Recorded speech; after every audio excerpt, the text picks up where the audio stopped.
been 2 weeks since the historic blizzard where we got more snow than the blizzard of 1978. So it's been pretty warm for the past 2 weeks. Most days have been above freezing.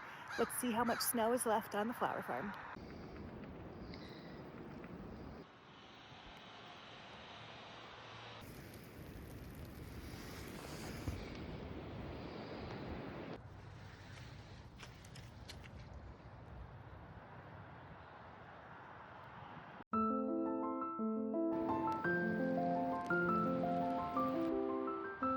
Also, you can see some stuff here that was completely buried by the snow. I actually have since cut down that tree that was leaning at the edge of this field.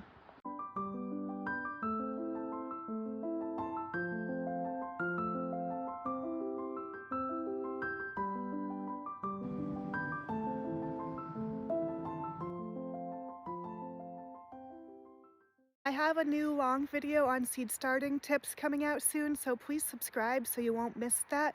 Also, pretty soon I'm going to cut down this big oak tree, and the tree cutting videos have been really popular, so I'll make sure to record a video of that big old tree falling down. Thank you, bye!